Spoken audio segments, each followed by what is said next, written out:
Jesse, we need to cook or rank. We need to rank. That's right, friends. Ash here. Welcome back to Gent Sense. Today, I'm ranking 25 of the most popular designer fragrances out there, from worst, the stuff you don't even need to think about, to best, the absolute must-owns. And these are actually pulled from Macy's, more specifically, Macy's sampler set that they put together, which is apparently selling like hotcakes. To be fair though, this is a pretty good deal. It's like 32 bucks as of this video, and you get 25 different samples and even a small little lotion. That's what puts it over the edge. 25 samples, 32 bucks, a little lotion? I'll have everything linked down below, the ranking with the fragrances, as well as that little sample set in case you want to check it out yourself and see all 25 in there. But don't worry, you'll know all 25 by the end of this video anyway.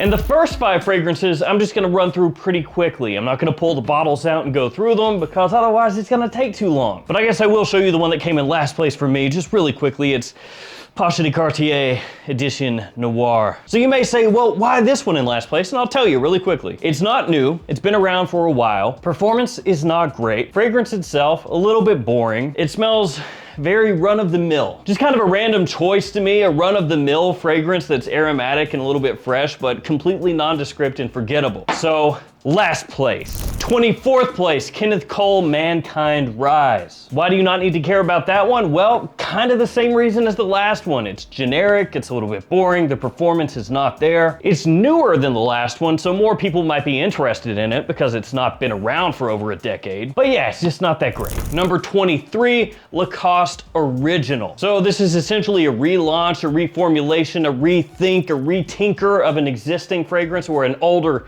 fragrance, I should say, from Lacoste. And a lot of people were unhappy that the new Lacoste Original doesn't smell like the old one, but you know, what are you gonna do? Every brand is doing that at this point, it seems like. And it's not that this one is completely awful, it's just that compared to the things above it, it is, again, just kind of lackluster. Number 22, Ralph Lauren Polo Blue Eau de Toilette. Now I understand, Polo Blue's been around forever, right? It's been out for a long time, people like it. See, look, I'm over here gesturing. Yeah, I mean, it's been around, right? But it's boring, frankly. The performance, again, not that great. I'm not a big fan of the kind of cucumber vibe that it has off the top. To me, it smells cheap. It smells like a really generic, out of the shower kind of fragrance nowadays. And frankly, I think every single Polo Blue flanker that came after the original is better. Now, I know a lot of people are gonna have nostalgia and they're gonna think, oh no, the original Polo Blue is good. But compared to most other things out there nowadays, there's better stuff to wear. And number 21, the last one before we start pulling the bottles out here, Calvin Klein Eternity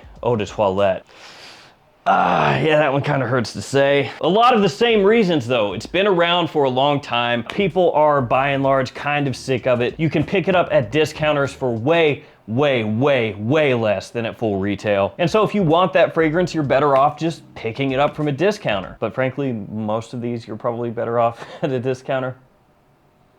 Yeah, you are. Save a little money, or sometimes a lot. Eternity, though, I will give its props. I actually like that more than Polo Blue Eau de Toilette. Maybe like Eternity Eau de Parfum might work a little bit better for most people nowadays, but something had to be 21st, and it's gonna be that. All right, we're in the top 20. Coming in 20th place, Dolce & Gabbana's The One Gold. And this is another one of those ones where I'm like, Macy's, really? Okay. Out of all the different The One fragrances that you could have chosen, The One Gold. Personally, if I were choosing the one that people should smell, that you can still actually find, it would be the Eau de Parfum. Keep it simple, you know?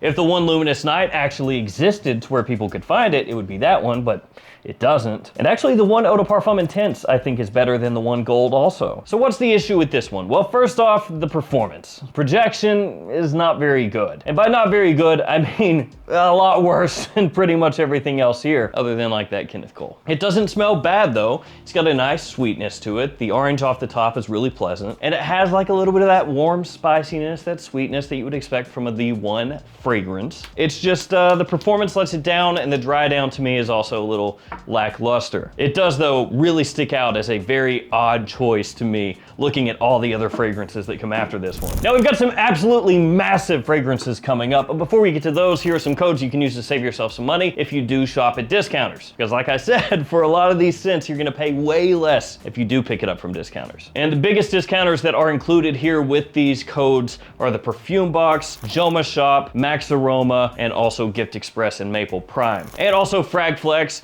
and if you are after clone fragrances, Triple Traders is a solid one for those. Number 19 is gonna be another Dolce & Gabbana. This one is K Eau de Parfum Intense. Now, why K Eau de Parfum Intense all the way down here? Well, I'm not the biggest fan of the K line. For me personally, it is probably like last place as far as the really big blue fragrance lines go. I prefer Y, I prefer Bleu de Chanel, I prefer Sauvage, I prefer Dylan Blue. You get the idea. And it's not that this is awful. Again, it's not. It's just, it doesn't have quite the same push and attention grabbing consistency that the other blue fragrances do. And so I'm gonna put it down here in 19. I feel kind of bad for number 18. It's Varvatos XX Artisan Teal. Varvatos is one of those houses where I'll say it time and time again, they're actually really solid for the price you can pick them up for at discounters. And that's true. I think that for the price point, a lot of times they're actually an amazing buy. And this one smells good. It's a little bit similar to Y Eau de Toilette, maybe like a little bit more of a summer specific Y Eau de Toilette, but it has a similar sort of sweetness and freshness to it. Maybe it does smell ever so slightly lower quality compared side by side with Y EDT, and the performance is okay. It's not amazing, but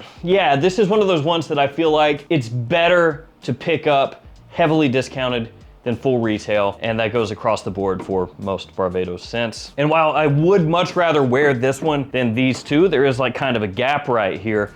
I gotta put it there. And that's because there are some really heavy hitters. Number 17, I'm going with La Selle DC by Issey Miyake. Another one that's really solid. If you're after like a salty marine fragrance, a salty aquatic type of scent profile, this stuff will do it for you and do it very well. It's done by Quentin Bish, so you might find like some vague similarities between this one and some of the other fragrances that he's done, more specifically some of the like Kenzo Ohms. And I'd say if you really do like aquatic fragrances, like I said, it gives you a nice little change of pace compared to a lot of the other aquatic scents out there that are going to be more citrus forward or maybe even sweeter, because again, this one keeps it more salty.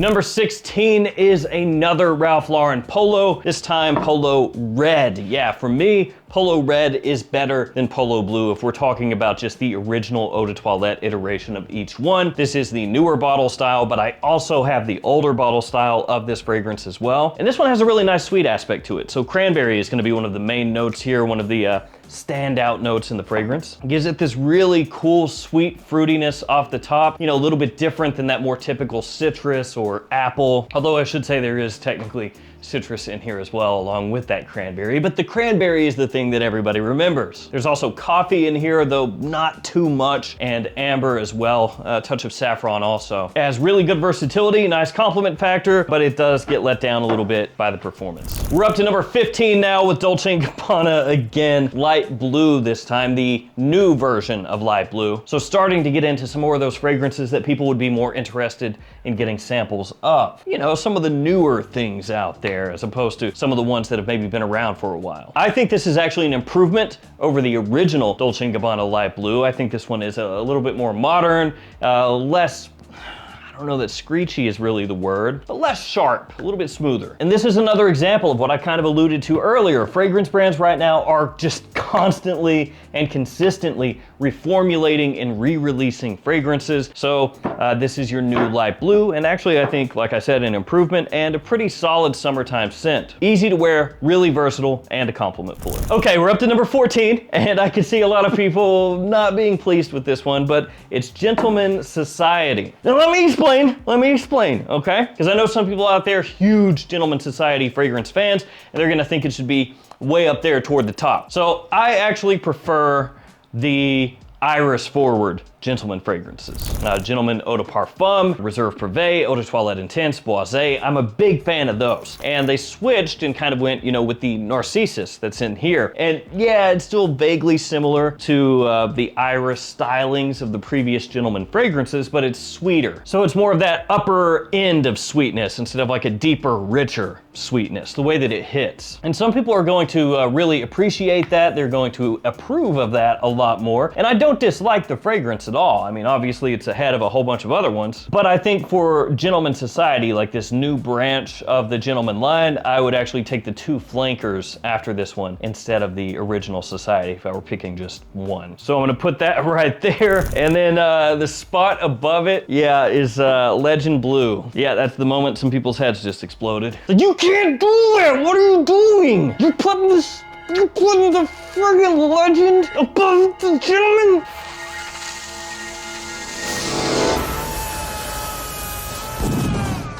Like, I can see it now. But no, it's okay, it's okay, it's okay. It's one spot. So Legend Blue, I really love as just a day-to-day dumb reach fragrance. I mean, it's not trying to do anything new. Absolutely not. If we're talking about that, you know, we're making that the meritorious part of these fragrances, then you'd have to switch these, right? Because Legend Blue ultimately is Mont Blanc riffing on that same Legend DNA that they've done numerous times already that's similar to Fierce from Abercrombie & Fitch. But this one smells closer to Percival from Parfums de Marly, and actually is a really good alternative to Percival. And now that it's been out for just a little while, you know, it's starting to drop at discounters. It's getting more affordable. For summer, it's a great release, super easy to wear, very versatile. So it's essentially just a modernized, slightly sweetened up, fresher take on Legend. And it works really well, especially if you don't pay much for it. Number 12, we have a Prada. We do indeed, and it's this one, Luna Rossa Ocean, the Eau de Toilette. Now, when it comes to Prada, you would have to expect that, you know, Macy's, Sephora, Ulta, all these stores, if they're gonna be putting a Prada into one of these sample packs, it's gonna be one of the Oceans at this point. And honestly, for summertime use, Eau de Toilette, Eau de Parfum. Those two are gonna be the better bets. The Parfum edition, that's not really, to me, a good summertime fragrance. And I know it doesn't have to be, right? It's just that it's Luna Rossa Ocean. So you're like, okay, aquatic. And then you spray it on and you go, what the but the Eau de Toilette, nah, that one, easy to wear. Fresh, clean, like you would expect from a Prada. You know, a touch of that iris in there. Also bergamot and lavender as well, some of the other more prominent notes. And it is the type of scent that grows on you over time. Because the very first time that you spray this on and smell it, you might go, okay, let's see. Then as time goes on, you're like, oh, it's nice, fresh, a little bit sweet, clean, classy, easy to wear. And having a sample of it, if you've never smelled it, might be the better way to go. That way you can actually get at least a few wears out of it and maybe figure out if it's for you or not. But in terms of just everyday usability, wearability, I think that this one is better than pretty much everything that has come before it. Number 11 now, just outside the top 10, the new Coach Eau de Parfum. And again, solid release. Like the fragrances at this point are all really, really solid. I would say pretty much from like this point forward, everything is strong, like strong releases. And most everything down here is really good as well. It's just there are some glaring parts, some issues that maybe make them fall behind the other ones for me. So Coach for Men Eau de Parfum, this one is gonna vaguely remind you of like Sauvage Elixir. It's a little bit in that style. It's not as aggressive, but it still has good performance, solid longevity. It's a little bit smoother, not as like punchy with the woody spiciness, but it still has that aspect in there. And then a really wearable leather note also. So just a solid release, really well done. And especially as that price dips down, that's gonna be a really good pickup for a lot of guys. Top 10 now, top 10, and number 10 is a fragrance that a decent amount of people are gonna disagree with me on, and it's Gucci Guilty Black, also known now as Gucci Guilty Essence. So this is a fragrance that's been beat up on over the years. A lot of people have thrown a lot of hate towards it, and it's because it's just, you know, a really easy wearing scent. And more specifically, it came kind of in a time frame after Gucci discontinued a lot of their really popular scents with people that were really into fragrances. So like Gucci Envy, it sits over my shoulder back here. Gucci Pour Homme 2 sits over my shoulder back here. Those got discontinued. Gucci Pour Homme 1, Gucci Rush, a lot of different scents. And then they moved into the Gucci Guilty line, which was seen as like a cash grab, essentially, because they're made just to be worn. They're super clean, fresh, a little bit sweet. And so they got a lot of hate for that, essentially. But they've been extremely successful. Some of the better selling men's designer fragrances ever since they were released, talking about the original Guilty and this one. And I actually love that fragrance for spring. I really do. Like the original Guilty, it is fresh, it's clean, a little bit sweet, but this one is greener. So it has more of that aromatic feel when, you know, it starts to heat up outside in the middle of spring. Perfect. And I think that's probably why they changed the name, because Guilty Black, the name makes it sound like it's gonna be an evening fragrance, a date night fragrance, or just a night on the town fragrance, something heavy, something dark, but it's actually not at all. And so they kind of went back to the drawing board after many years and said, maybe we should change that. It doesn't really match. Genius. Genius. Number 9, Born in Roma from Valentino. You know what? Actually, kind of a similar thing here as with here, where the fragrance came out and it was like Valentino Uomo took a hard right turn to Invictusville. Because before that, Valentino Uomo, Uomo Intense, those got compared to Dior Homme Intense to an extent. You had Valentino Uomo Aqua, which had a really nice tomato leaf note, very interesting. And then they were like, these are not selling, we need something new.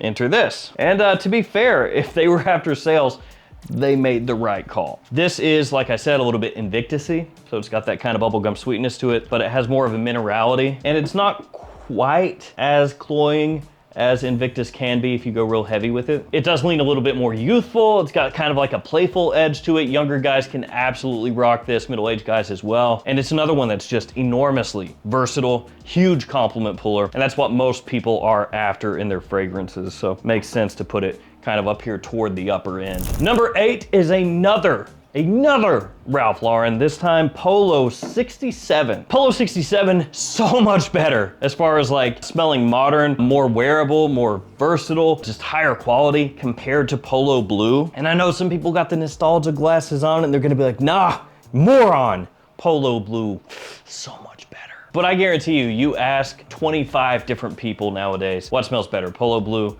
Polo 67.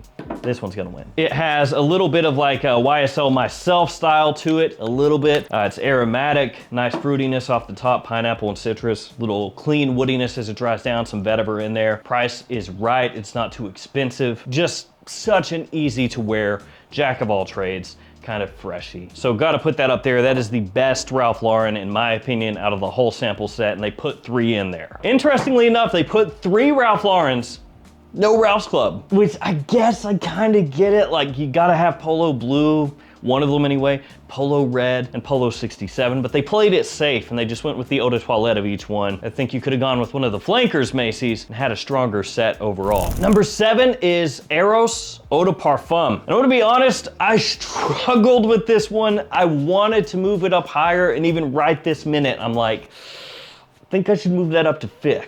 So understand that like 7, 6, 5 really are kind of all tied up here. And I really want to move that up, and like right this minute, I'm fighting myself not to. So let's just say 7, 6, 5, pretty much all the same. But Eros Eau de Parfum, this stuff, great. You get some of the best parts of the eau de toilette and the parfum put together. A little bit classier, a little bit higher end, better quality than the eau de toilette. Not quite as like sickeningly sweet, but it still does have a good amount of sweetness. It has that compliment factor. It has the performance. It has pretty much everything that you want in a scent. And a lot of people will say, Eros, clubbing, that's what this is for. No, you can wear Eros about anywhere. It really depends on how you're wearing it. That's the most important thing. If you're wearing it like it's a clubbing scent and you're going to work, that's a problem, but that's a you problem, right? Don't spray it on as much, and don't have it be as obnoxiously loud, and it works amazingly. Number 6 is YSL Y Eau de Toilette. So you could question this. Yes, you could say, why not the Eau de Parfum? Why not the new Le Parfum? More people are gonna wanna sample that. You could even say, why not the Elixir? The answer is probably because the Eau de Toilette's the cheapest. Yep, that's probably the reason. But the new Y Eau de Toilette, I guess new? I mean, it's been out for a while, but it replaced the original, so new-ish? The new-ish Y Eau de Toilette is a little bit better than the original Eau de Toilette, so that's a good thing. And it does get slept on, because a lot of the time when people are talking about Y, they're just talking the Eau de Parfum, and then to a lesser extent, the Le Parfum. But not a whole lot of a lesser extent, because the Le Parfum did actually sell really well, but it still got reformulated. Nothing is sacred, nothing is safe. Yeah, fragrances. Y Eau de Toilette though, like I said, gets overlooked.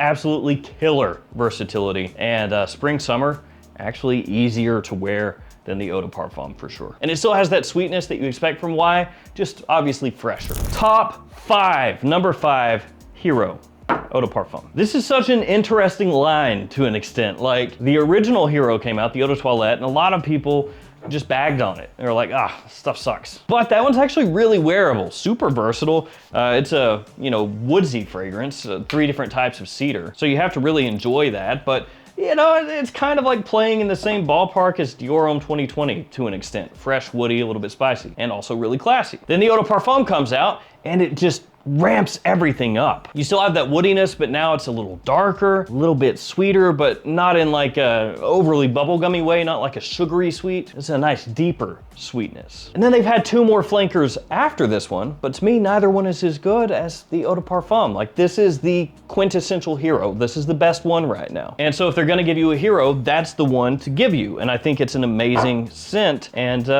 for what it does extremely well. Fall, winter time, can't go wrong. Number 4 is an Aqua de Jo. Yeah, I had to put the Aqua de Jo pretty high. But I do have a slight issue with the one that they chose, because it is the Eau de Toilette.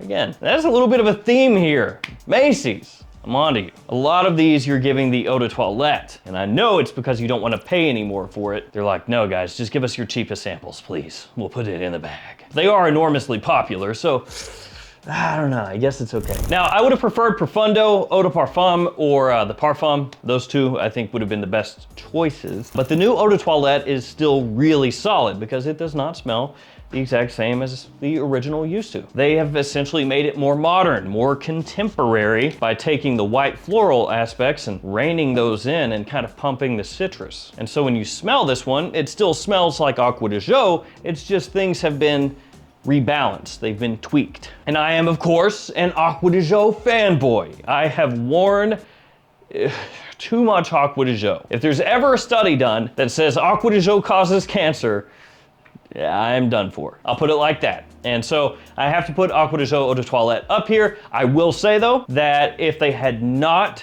done the tweaking, that I think that it would have fallen further down. It probably would have ended up somewhere around here. But I think that the new version, like I said, is a little bit better tuned for what people are looking for nowadays. Top 3, and number 3 is Stronger With You Parfum. Now that's an interesting one. That's an interesting one, because look, I just complained, Eau de Toilette, Eau de Toilette, Eau de Toilette, Eau de Toilette, and a couple Eau de Parfums. And then what do? Here, just have the newest Stronger With You. Not intensely, not the original Stronger With You, that's what you think they do.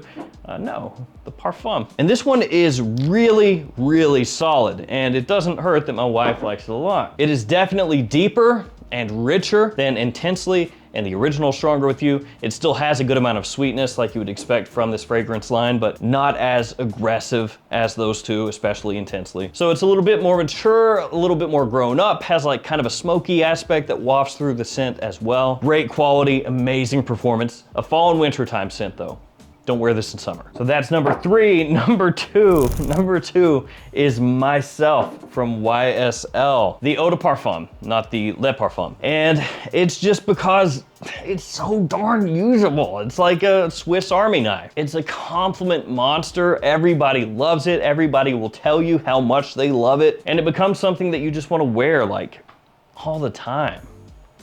And it's so popular that there are already other fragrance houses out there coming out with scents kind of inspired by this one. One thing I will say though is it does show how much YSL has changed up what they're doing right now, right? So Myself came out, massive hit, and now it seems they're concentrating more on that. And at least here over the last couple years, no love for YSL L'Homme or La Nuit de L'Homme, which is a shame. But still, I'm gonna put that number 2. And number 1 for me, the best one out of that sample pack, if I was gonna pull just one fragrance out and be like, here, check this one out, I think it would be this, the Most Wanted Parfum. The note breakdown is really simple, 3 notes, kind of boring, frankly. It's like woods, vanilla, and ginger. Wow. And it's also a bit similar to Stronger With You.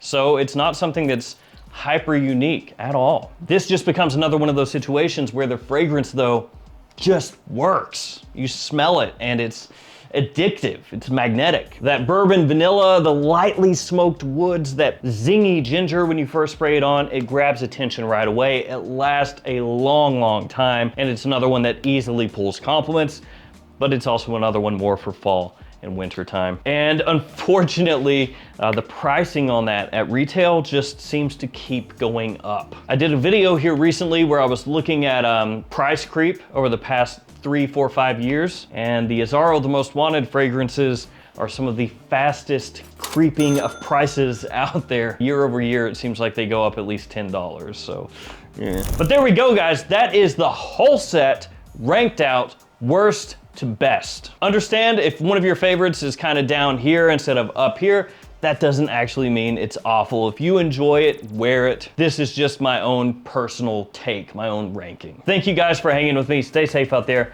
Take care of yourselves. I'll see you tomorrow with another fragrance video. See you later.